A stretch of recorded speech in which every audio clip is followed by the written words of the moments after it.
21, nós retornamos ao capítulo de número 21 do segundo livro de Samuel. Nós entramos na parte final, no epílogo deste segundo livro.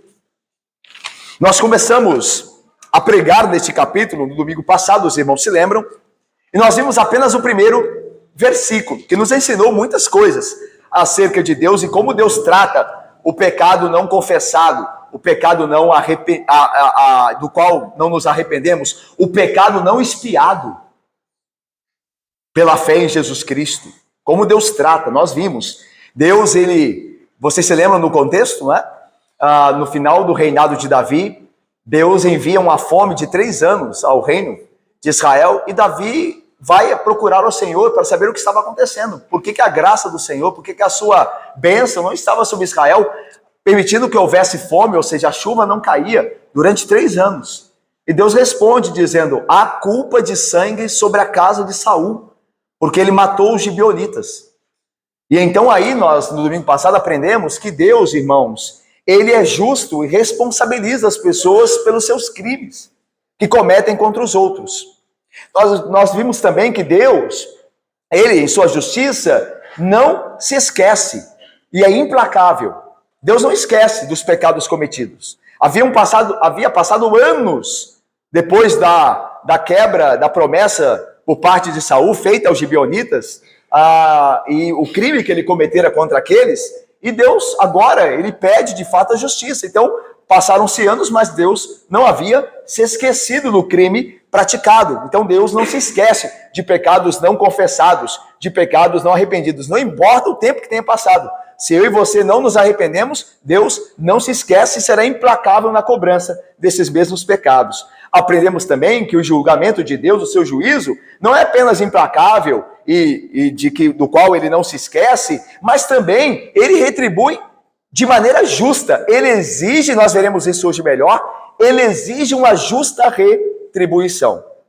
Mas, ao mesmo tempo, nós vimos uma aplicação também, de que Deus, ele, por ser um Deus justo, um Deus que não se esquece, um Deus que exige a retribuição plena, por isso nós, crentes, hoje, crentes em Cristo, devemos levar a sério as promessas que fazemos diante de Deus, os votos, a nossa aliança com Deus, para que não quebremos, para que Deus, então, de fato, se agrade de nós. E lembrarmos que em Jesus Cristo, nós somos perdoados e livres da ira de Deus. Nós podemos e devemos nos arrepender e confessar nossos pecados e irmos a Cristo, que nos livra da ira de Deus sobre os nossos pecados. E nós veremos essa questão também da justiça de Cristo por nós e como nele toda a ira de Deus, toda a retribuição é feita e nós somos salvos.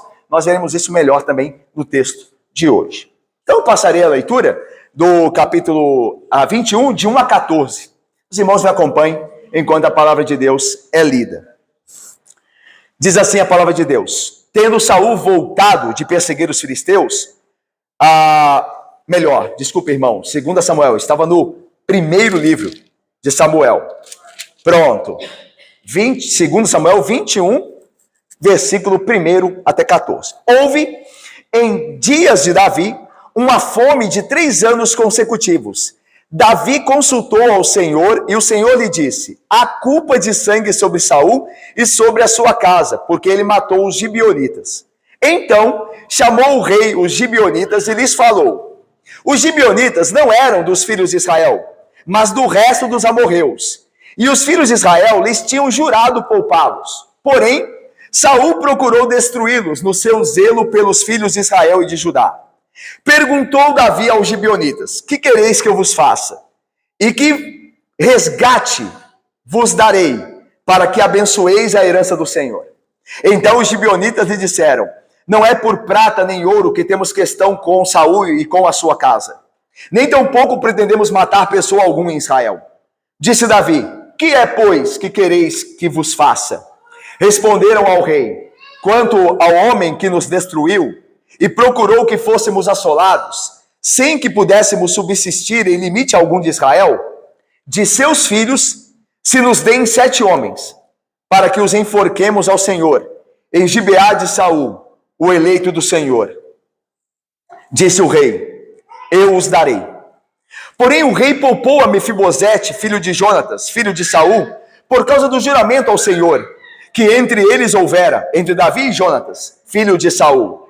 Porém tomou o rei os 2 filhos de Rispa, filha de Aiá, que tinha tido de Saul, a saber, a Armone e a Mefibosete, como também os 5 filhos de Merabe, filha de Saul, que tivera de Adriel, filho de Barzilai, meolatita, e os entregou nas mãos dos gibeonitas, os quais os enforcaram no monte perante o Senhor. Caíram os 7 juntamente. Foram mortos nos dias da ceifa, nos primeiros dias do princípio da ceifa da cevada. Então Rispa, filha de Aiá, tomou um pano de saco e o estendeu para si sobre uma penha, desde o princípio da ceifa até que sobre eles caiu água do céu. E não deixou que as aves do céu se aproximassem deles de dia, nem os animais do campo de noite. Foi dito a Davi o que fizera Rispa, filha de Aiá e concubina de Saul. Então foi Davi e tomou os ossos de Saul e os ossos de Jonatas, seu filho, dos moradores de Jabes de Gileade, e os quais os furtaram da praça de Bet-Sean, onde os filisteus os tinham pendurado, no dia em que feriram Saul em Gilboa. Dali, transportou os ossos de Saul e os ossos de Jonatas, seu filho, e ajuntaram também os ossos dos enforcados. Enterraram os ossos de Saul e de Jonatas, seu filho, na terra de Benjamim, em Zela, na sepultura de Quis, seu pai. Fizeram tudo o que o rei ordenara. Depois disto, Deus se tornou favorável para com a terra. Nós já oramos, irmãos, pedindo a Deus que nos conduza, não só na pregação da palavra, mas ao entendê-la também e ver a glória de Cristo nesse texto. Irmãos, havia culpa de sangue na casa de Saul. Como nós vimos no domingo passado, Saul havia quebrado a aliança dos israelitas que fora feita com Josué. Lá no livro de Josué, no capítulo 9, os gibeonitas fizeram aliança com Josué, de que Josué, os israelitas, não iriam destruí-los. Vocês se lembram do contexto? Eu vou relembrá-lo rapidamente aqui, ok? Deus deu a ordem a Josué de tomar Canaã, de entrar em Canaã e destruir os povos de Canaã. E Deus começa mostrando ao povo de Israel que está com eles, destruindo Jericó. E após Jericó, Israel começa a lutar, a batalhar pela terra de Canaã que Deus havia dado a eles. Os gibeonitas faziam parte de Canaã. Eram um dos amorreus, uns dos povos que viviam naquela região, e que também deveriam ser destruídos, segundo o mandato de Deus. Só que os gibeonitas tiveram uma estratégia, eles pensaram em algo. Eles disseram assim: nós não podemos ficar parados aqui esperando esse povo chegar, esse povo de Israel chegar e nos destruir, como tem feito com os demais povos aqui da terra. Vamos até eles e vamos fingir que nós não somos daqui. Vamos dizer que nós somos de uma terra distante. E façamos aliança com eles para que nos poupem. E o texto diz, lá em Josué 9, que os gibeonitas se vestiram com roupas desgastadas, pegaram pão já velho, de dias, e fizeram a viagem até o acampamento israelita. Chegando lá, eles disseram aos israelitas: nós não somos daqui de Canaã. Nós não somos dessa terra, nós viemos de longe. Estamos procurando abrigo, lugar onde morar. E Josué e os israelitas fizeram aliança com os gibeonitas. Olha, podem ficar conosco. Podem se tornar aqui dos nossos. Nós não lhe faremos mal. Nós juramos diante do Senhor não lhes fazer mal, porque vocês não são aqui dessa terra. E assim entraram num juramento, numa aliança. Posteriormente, os israelitas ficam sabendo que os gibeonitas eram seus vizinhos, que eram da terra de Canaã. E agora? Eles devem ser destruídos, porque Deus havia dito. Mas ao mesmo tempo, eles fizeram um juramento diante do Senhor que não os destruiriam. E Josué diz: nós não podemos destruir os gibeonitas. Por falha nossa, porque nós devíamos ter investigado melhor, nós fizemos um juramento perante o Senhor, nós não podemos quebrá-lo. E assim, os gibeonitas foram poupados e foram feitos servos de Israel, mas viveram ali juntos debaixo da proteção de Israel. Posteriormente, Saul, ao sentar-se no trono de Israel, sendo o primeiro rei de Israel, a Bíblia diz que por causa do seu zelo para com Israel e Judá, destruiu os gibeonitas, grande parte do povo dos gibeonitas. restando uma pequena parte do povo, como nós veremos aqui. E então, Deus agora fala com Davi. Essa fome que está vindo sobre vocês já há 3 anos, por causa da chuva que não cai, é porque houve uma quebra do juramento contra os gibeonitas. Houve derramamento de sangue inocente. Vocês prometeram não derramar o sangue deles. E Saul fez isso. Então a culpa de sangue sobre a casa de Saul. E isso não será revertido, a fome, a falta de chuva, até que a retribuição seja feita. E agora no versículo 2, Davi vai procurar os gibeonitas para perguntar a eles qual retribuição deve ser feita. Olha o versículo de número 2. Então chamou o rei aos gibeonitas e lhes falou. Aí veja o que o autor de 2 Samuel nos informa. O que a gente acabou de dizer aqui no contexto anterior. Os gibeonitas não eram dos filhos de Israel, mas do resto dos amorreus. Os filhos de Israel lhes tinham jurado poupá-los. Porém, Saul procurou destruí-los no seu zelo pelos filhos de Israel e de Judá. Irmãos, aqui rapidamente, Daniel, Edmila, Caio, querido bacharelando Juan, Felipe, amado, Marlon. Rapidamente aqui, nós vemos Saul aqui descrito, novamente, como alguém que tem um zelo por algo, mas um zelo completamente sem fundamento, sem base bíblica. Lembra que Saul, ele, lá em 1 Samuel 15, ele vai poupar o gado e o melhor dos amalequitas para oferecer ao Senhor? Lembra que o Senhor tinha dito para ele fazer guerra contra os amalequitas, de destruir tudo e não trazer nada de lá? Ele não destrói tudo, poupa o rei dos amalequitas, traz o gado de lá, e Samuel vai confrontá-lo dizendo assim, que barulho de gado é esse que ouço? Por que você poupou o rei dos amalequitas? Aí ele diz assim, para oferecer ao Senhor. Tá vendo a ideia? Olha, eu quero ser zeloso, eu quero prestar culto ao Senhor. Aí o Samuel disse, mas o Senhor não te ordenou isso. O seu zelo está errado. A mesma coisa aqui agora. Querendo zelar pela unidade do reino, Saul, na sua época de rei, querendo fazer com que Israel prevalecesse sobre todos os povos, passou por cima dos gibeonitas. Esqueceu-se do juramento que fora feito diante do Senhor e não quis saber, passou por cima.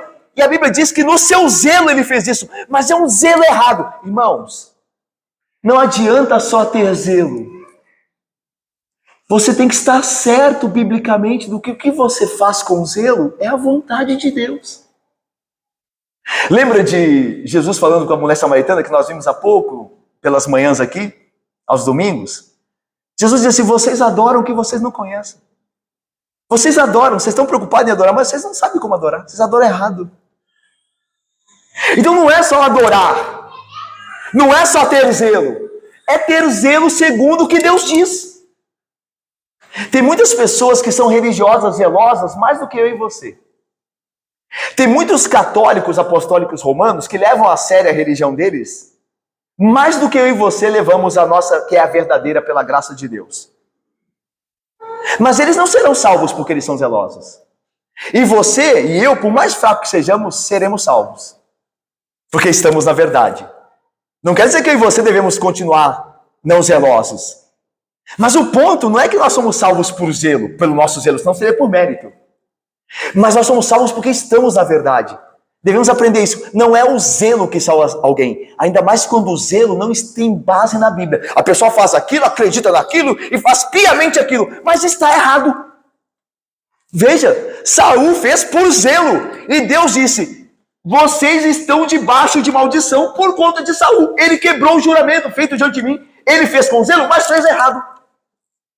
Então, antes de nós nos darmos alguma coisa, perguntemos a Deus, por meio de sua palavra e seu Espírito, se aquilo que temos zelo em fazer é de fato a vontade dele, escrita e revelada. O Senhor quer que eu faça isso, ele tem me dedicado, isso está certo, é essa a maneira certa de fazer? Perguntemos ao Senhor em relação, estudando a sua palavra, porque ele fala conosco por meio das Escrituras, que é lâmpada para os nossos pés e luz para os nossos caminhos, como andamos e o que fazemos. Mas aqui novamente Saul é apresentado novamente como alguém que tem zelo, porém fundado. Mas vamos mais. Versículo de número 3. Perguntou Davi aos gibeonitas, que quereis que eu vos faça? E que resgate, a palavra que hebraica é, que expiação? Qual é o pagamento adequado? O que pode fazer com que o que Saul fizera com vocês tenha justa retribuição? Qual é a expiação? E lembra que essa questão de expiação, Paulo, é um conceito que nós, no Novo Testamento, conhecemos muito bem. Expiação, o preço adequado pelos pecados dos homens. E nós sabemos qual é o preço adequado pelos nossos pecados na vinda de Cristo. Então o texto está falando de expiação, de um preço adequado para que a ira de Deus passe. Então Davi pergunta, qual é o preço adequado, qual é o resgate para que abençoeis a herança do Senhor? Versículo 4, então os gibeonitas lhe disseram, responderam, vamos ver juntos o que eles responderam? Leamos aí do versículo 4 até o versículo 6, vamos lá? Então...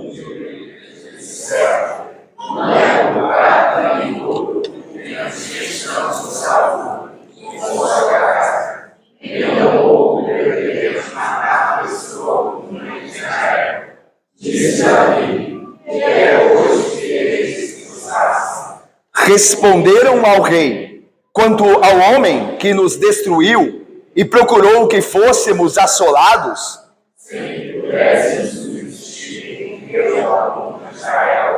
de seus filhos,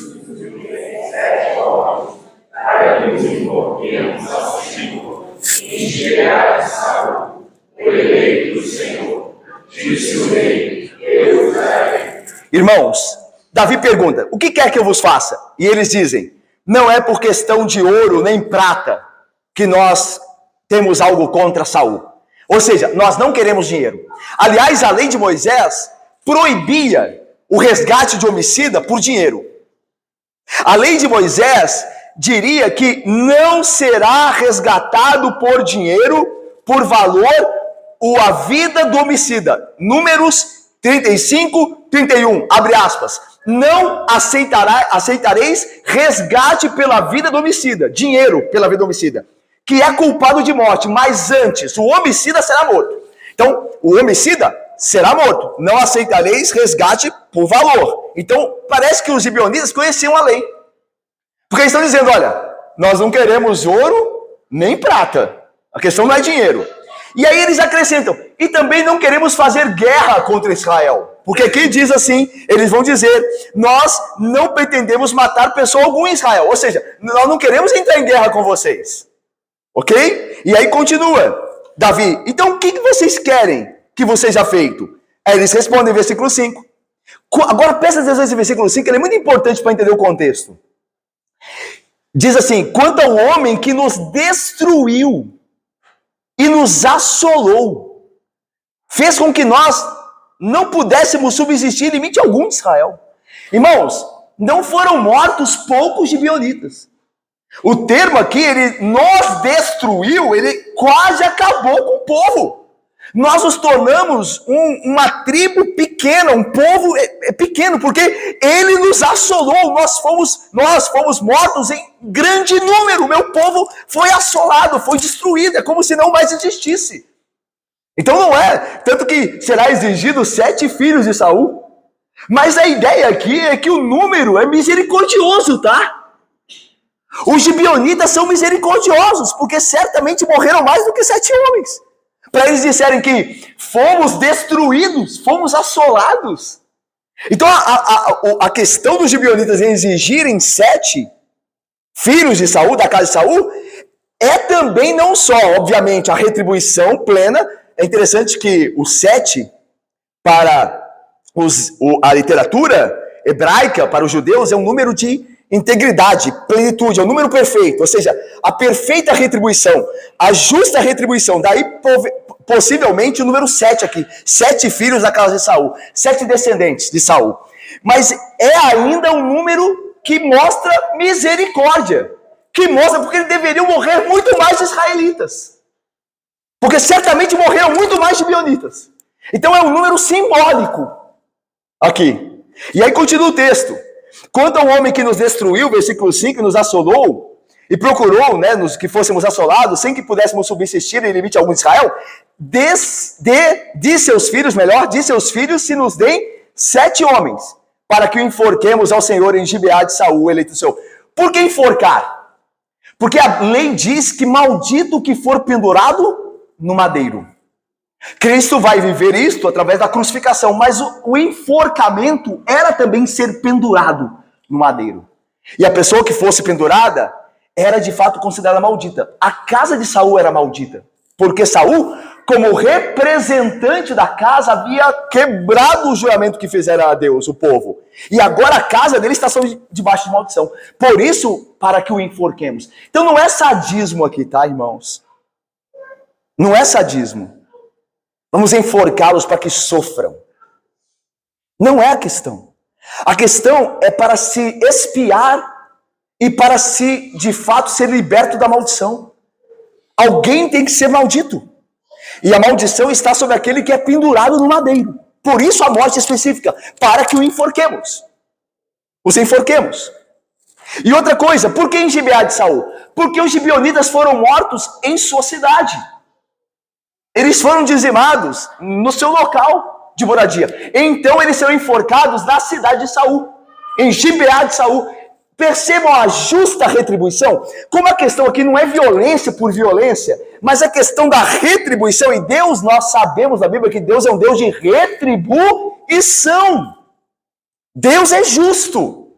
Lembra? Olho por olho, dente por dente, mão por mão, pé por pé. Você vê no texto e vê a justa retribuição, o número 7, como plena retribuição. Você vê a questão de pendurado no madeiro, segundo a lei, o maldito pendurado no madeiro. Você vê na cidade de Saul, porque foram mortos os gibeonitas em sua cidade. Então você vê eles pensando em justiça, não em violência explícita, em sadismo. Não é o ponto aqui. Tanto que é interessante que os gibeonitas não procuraram Davi. Foi Davi que os procurou a mando do Senhor. Não foram eles que foram lá procurar vingança. Foi o Senhor que disse, tem que haver justa retribuição. E Davi então os procurou. Mas vamos mais, irmãos. A base na lei de Deus, para que, irmãos, isso fosse assim, a base na lei de Deus, para que isso fosse assim, assim, base na lei de Deus. Em Gênesis 9, 6, olha o conceito de retribuição. Em Gênesis 9, 6 diz assim, quem derramar o sangue do homem, pelo homem seu sangue será derramado, porque Deus fez o homem a sua própria imagem e semelhança. Em Deuteronômio 19, 21, como nós citamos, está escrito, será vida por vida, olho por olho, dente por dente, mão por mão, pé por pé. Irmãos, o ponto principal aqui, visto que havia base bíblica para a retribuição, havia base bíblica da retribuição. O ponto principal é que os 7 homens morreriam como representantes da casa de Saul. Saul matou a casa dos gibeonitas. Qual é o preço justo? Saul matou a casa dos gibeonitas. Qual que é o preço justo? A casa de Saul. Porque você equilibra a balança. E Deus é um Deus justo.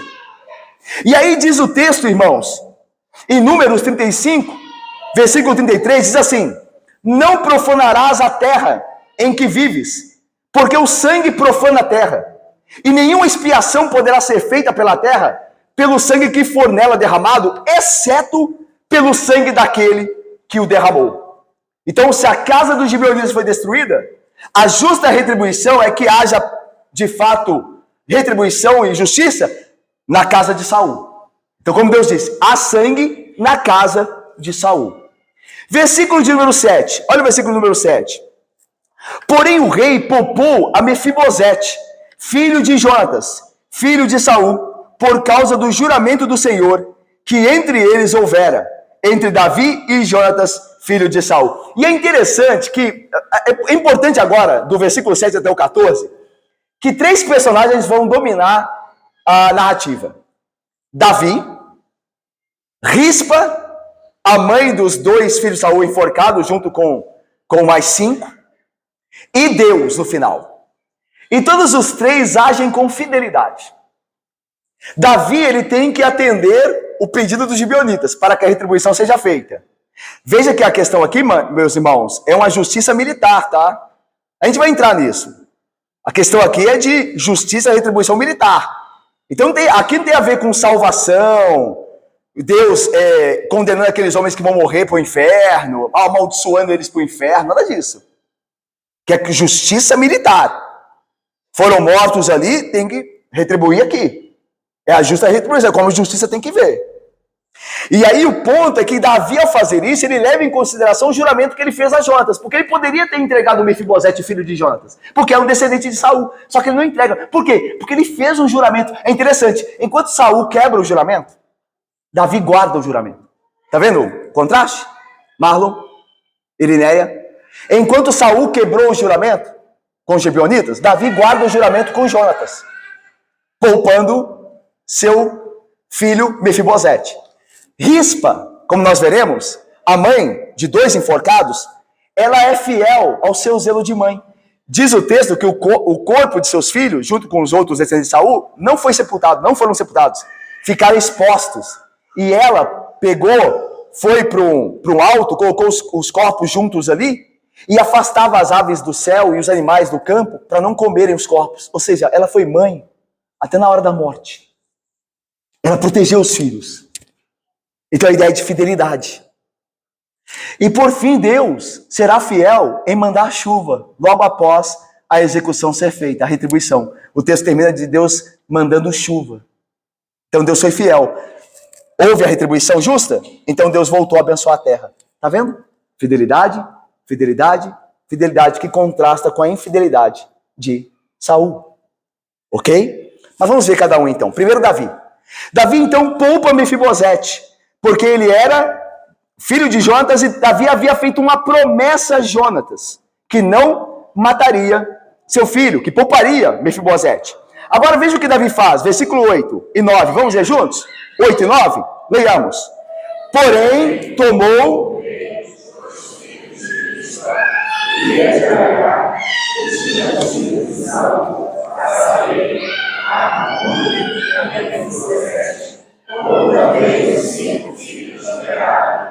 filho de Saul, que tivera de Abiel, filho de Barzilai, e os entregou nas mãos de gibeonitas, os quais os encontraram mortos perante o Senhor. Caíram 7 juntamente, foram mortos nos dias da ceifa, nos primeiros dias, no princípio da ceifa da cevada. Então Davi, irmãos, tendo poupado Mefibosete, filho de Jonatas, você vê que no texto há o outro Mefibosete. Mas não pode confundir. O Mefibosete é o filho de Jonatas que foi poupado. Há outro Mefibosete dentre os descendentes de Saul. Esse não será. Então veja o versículo de número 8. Porém, tendo poupado Mefibosete, tomou o rei os 2 filhos de Rispa. Essa era uma concubina de Saul, como nos informa o texto posteriormente. Essa Rispa era filha de Aiá, e que tinha tido de Saul, a saber, 2 filhos, Armone e Mefibosete. Esse é outro, não é o de Jonatas. Como também Davi tomou os 5 filhos de Merabe, filha de Saul. Então 5 netos de Saul foram tomados também. 2 filhos diretos de Saul com Rispa e 5 netos, completando os 7 exigidos na retribuição dos gibeonitas. E aí veja, e os entregou nas mãos dos gibeonitas, os quais o enforcaram no monte, veja agora, perante o Senhor. A ideia de que o Senhor é o avalista, ele é o juiz da retribuição, ele exige a retribuição, e ele está avaliando aquilo. Eles fizeram aquilo perante o Senhor, não escondido, porque o Senhor é que disse a Davi, há culpa de sangue na casa de Saul. Então o Senhor está vendo tudo aquilo, e nós vamos ver que o Senhor aprovou aquilo, porque no final diz o texto, que o Senhor se tornou favorável novamente à terra. Mas veja lá, versículo de número 9. E caíram 7, juntamente. Foram mortos nos dias da ceifa, nos primeiros dias, no princípio da ceifa da cevada. A ideia aqui, meus irmãos, não é que nos dias que eles foram mortos, estava ocorrendo a ceifa. Não é isso. Porque lembra, havia fome, não estava chovendo ainda.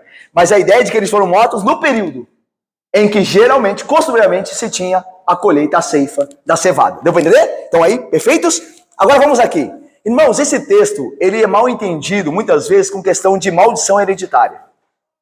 Quando a gente lê aqui, a gente pensa assim, por que esses 7 filhos, melhor, esses 2 filhos de Saul e 5 netos, esses 7 descendentes de Saul, estão pagando pelo pecado de Saul? Aí, a má teologia, a falsa teologia, fala que existe maldição hereditária. Que o seu pai faz algo e você será punido por isso. Mesmo que você tenha se arrependido, mesmo que você tenha crido em Jesus, há uma maldição sobre você pelo um pecado do seu pai. E a gente tem que pedir a Deus perdão pelo pecado do seu pai para você ser liberto dessa maldição. Irmãos, esse texto não está falando nada disso. A Bíblia diz que cada um levará o seu pecado sobre si. Esse texto está falando de ida ao inferno. Esse texto está dizendo que Deus condenou a alma desses 7 aqui. Não está falando isso, está falando isso? Está falando que eles foram entregues para uma retribuição de uma justa causa num contexto militar. Mas não está falando que eles foram condenados ao inferno. Lembra de Jonatas, filho de Saul? Jonatas era um crente? Nós vimos, ele era um crente. Ele era um homem fiel, Jonatas, o filho de Saul. Ele seria um braço poderoso para Davi no reino de Davi. Ele mesmo disse, eu ficarei do teu lado, eu serei o teu braço. Jonatas era um homem fiel a Deus. O texto mostra isso. O texto de 1 Samuel não mostra falha nenhuma em Jonatas. Ao mesmo tempo, ele é morto numa batalha contra os filisteus, junto do pai Saul. Ou seja, o que a Bíblia quer ensinar? Ela não quer ensinar maldição hereditária. Nós não carregamos o pecado dos nossos pais para nossa condenação ao inferno. A Bíblia quer ensinar uma coisa que é importante também, mas não é isso. Isso é falso, esse negócio de maldição hereditária. O que a Bíblia quer ensinar e o que a gente vive com isso e convive com isso é o seguinte.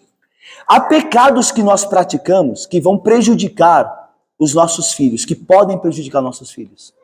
E isso é verdade. Pecados sexuais que trazem doenças venéreas. Há crianças que nascem prejudicadas por conta de doenças venéreas. Não é a realidade? Não quer dizer que Deus não vai salvá-las, que se forem escolhidas Deus não vai amá-las, que Deus, apesar dos erros dos pais delas, não as conservará em fé, em verdade, em graça. Nada disso, Deus é poderoso para isso. Mesmo com o erro dos pais, dá salvar aquela criança. Mas que é verdade que os pecados trazem dano aos nossos, é verdade. E é disso que a Bíblia está falando. Pais que se divorciam. Filhos traumatizados. Filhos perturbados. Não é verdade, irmão? Nós não vemos isso acontecer. Porque nossos pecados têm consequências sobre os nossos. É disso que a Bíblia está falando aqui. Que o pecado de Saul, de certa forma, teve consequências sobre os seus descendentes. Não está falando que esses 7 foram para o inferno. E nem que foram para o céu. O ponto não é esse. O ponto é que o pecado que nós cometemos pode trazer consequências aos nossos queridos. Portanto, fujamos do pecado. É isso que a Bíblia quer dizer para mim e para você. Você ama a sua família? Você ama a sua família da fé da igreja? Você quer o bem da sua igreja? Fuja do pecado. Não viva pecando. Porque você vai trazer sofrimento para os seus irmãos. Vai trazer prejuízo para a igreja. Vai trazer sofrimento para a sua família. Deus está dizendo isso para nós aqui hoje. É disso que o texto está falando. Irmãos, eu lembro dos filhos de Datã, Abirão e Coré, lembram-se? Quando eles se levantaram na revolta contra Moisés, o texto diz que a casa deles foi julgada. Não foram só Datã, Abirão e Coré que foram engolidos pela terra, não, foram a casa deles. E a casa deles poderia até ser inocente quanto a isso. A mulher dele e os filhos poderiam pai, não faz isso, não se revolta contra Moisés, ele é o homem de Deus, ele é o eleito de Deus. Mas ele se e mesmo assim a casa pagou. Não diz que os filhos de Coré, Datã e Abirão foram ao inferno. Porque Deus pode salvá-los mesmo tendo consequências dos pecados dos pais. Mas a nossa família pode pagar, pode sofrer aqui por causa disso. E esse é o ponto. Isso é muito precioso, irmãos, para nós aqui, entendemos isso. Que os nossos pecados têm implicações nas pessoas. Não somos nós só que vamos lidar com isso. São os nossos queridos. Se um pastor peca, uma igreja é prejudicada. A fé é prejudicada. O testemunho é prejudicado. Por isso o pastor deve viver de maneira santa. O pastor deve lutar contra os pecados, deve resistir. Porque tem mais coisa envolvida. Não é só a vida dele, já bastasse ser a vida dele. que será destruída também se ele não se arrepender do pecado. Mas tem mais coisa envolvida. Tem um povo. Assim como você também, meu irmão, você é líder da sua casa. Você é o sacerdote da sua casa. O seu comportamento tem implicação direta na sua casa. Veja, não estamos falando de salvação ou perdição. Estamos falando de sofrimentos que podem vir nessa vida por causa de pecados nossos aos nossos queridos. É disso que o texto está falando. Ok? O pecado, irmãos, é terrível. E para expiar o pecado não é fácil. É outra coisa que o texto fala aqui. A gente vê essa cena é difícil ler isso aqui na Bíblia. Que Deus aceitou esses homens serem enforcados, é difícil ler, não é fácil. Você lê isso aqui e fala, pô, mas tinha que ser assim. É porque expiar o pecado não é uma coisa fácil. Expiar pecado é uma coisa o pecado que ele traz é terrível. Não é fácil pagar o pecado. É por isso que a gente vê esses textos na Bíblia, de retribuição, de expiação, porque o negócio não estão brincando, irmãos. O pecado é brincadeira. A gente viu hoje de manhã lá o homem que sofreu 38 anos enfermo por causa de um pecado. Não estão brincando, irmãos. O pecado vem para destruir a vida. Ele destrói a vida de quem o pratica. Ele pode destruir a minha e a sua vida. Um lapso, uma falha, e pode custar tudo. Não diz Tiago, a língua é um pequeno órgão que se gaba de grandes coisas, mas que ao mesmo tempo pode colocar em risco toda a existência da carreira humana, da vida humana. A sua língua pode destruir a sua vida. Um relacionamento sexual fora da vontade de Deus pode destruir a sua vida. O pecado não é brincadeira, irmãos. É por isso que nós vemos ele sendo espiado no Antigo Testamento. O negócio era... Irmãos, em Jerusalém, nos dias de sacrifício, no Yom Kippur, o dia da expiação, Jerusalém ficava insuportável. O cheiro de sangue daquela cidade é algo insuportável. Eu fico me imaginando, se nós fôssemos, naquela época ali, israelitas, como seria insuportável ficar naquela cidade. As ruas se transformavam em rios de sangue. Era sangue escorrendo para tudo, sangue de animais, um cheiro insuportável. Tanto que o profeta diz, posteriormente, que o povo estava cansado daquele serviço a Deus. Que coisa desagradável é isso, porque é mesmo. É por isso que Deus mostra. Por que Deus escolheu isso? Por que Deus escolheu algo tão desagradável? Porque o pecado é terrível. A consequência dele é amarga.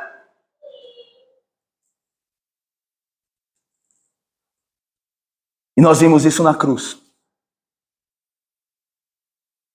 O ápice do preço do pecado, no sofrimento do Santo de Deus, que foi exposto de maneira vil, foi humilhado de todas as formas, e sofreu todas as terríveis dores que o pecado pode trazer. Ele foi moído, diz o texto de Isaías. Ele foi moído pelas nossas transgressões. Nós não temos ideia da vergonha do nosso Senhor Jesus Cristo, exposto como um criminoso. Exposto, meu irmão, como um criminoso. Um espetáculo público daquele que nada tinha feito. Morreu como um maldito de Deus. Morreu como se fosse um maldito. Expiar o pecado não é algo agradável. Por isso nós encontramos esses textos na Bíblia. É algo sério, que custa sangue. Que nós tremamos diante de Deus. Que a nossa alma seja vivificada. Que nossa alma passe a odiar o pecado, ter medo de pecar contra Deus. Porque a expiação do pecado não é algo agradável. É algo custoso. Custou tudo ao nosso Senhor Jesus Cristo. Versículo 10. Vamos à Rispa. Então Rispa, filha de Aiá, tomou um pano de saco e estendeu para si sobre uma penha, desde o princípio da ceifa até que sobre eles caiu água do céu. A ideia aqui é que Deus já está aceitando a expiação, porque volta a chover. Então Deus se satisfez a princípio com aquela expiação pelos gibeonitas, e a sua graça começa a descer sobre a terra em forma de chuva. Versículo 10 continua: e Rispa não deixou que as aves do céu se aproximassem deles, de dia, nem os animais do campo de noite. É interessante ver essa mãe, não? O texto não diz que ela foi reclamar com Davi, que ela se sentiu injustiçada. Ela entendeu muito bem o que estava acontecendo na casa de Saul, da qual ela também pertencia. Mas ela foi zelosa com seus filhos até o fim. Sabe o que isso nos mostra? É que em tempos difíceis, em tempos maus, Deus tem o poder de nos fazer zelosos com os nossos compromissos. Não é o que falam aí hoje? Não precisa casar, não.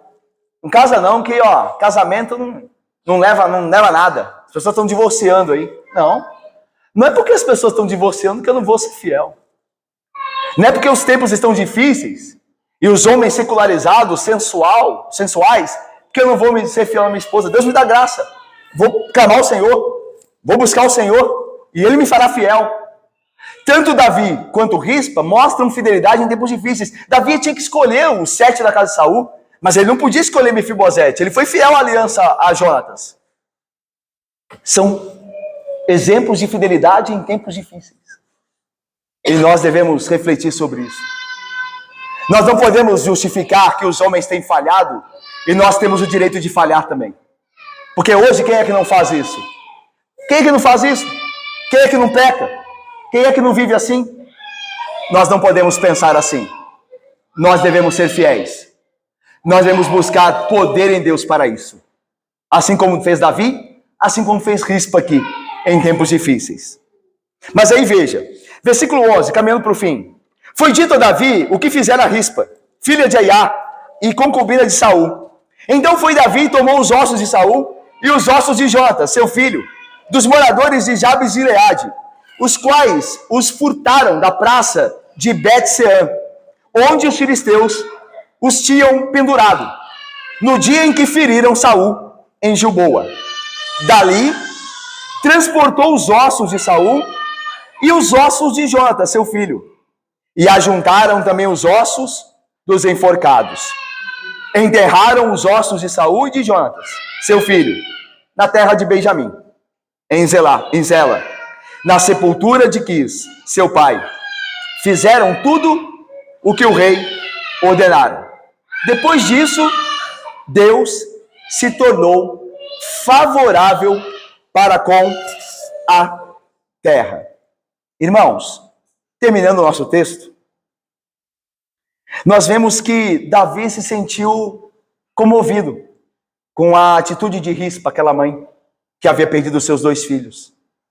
É interessante que o texto fala de juízo, de retribuição, de justiça de Deus, ok? De ira, mas fala de graça, de misericórdia. Davi se sentiu tocado pelo exemplo de Rispa, o que ela fizera, e ele foi então até, diz o texto, Jabes de Gileade, tomou os ossos tanto de Saul quanto de Jonatas que estavam lá, e tomou não só os ossos de Jonatas e de Saul, como os ossos dos 7 enforcados. E é interessante isso, né? Eles foram enforcados como malditos e foram deixados sem sepultamento. E Davi vai então, recolhe aqueles ossos e lhes dá um sepultamento digno. O texto fala de misericórdia, né? Também, de minimizar a dor no mundo que sofre por conta dos pecados. Minimizar a dor.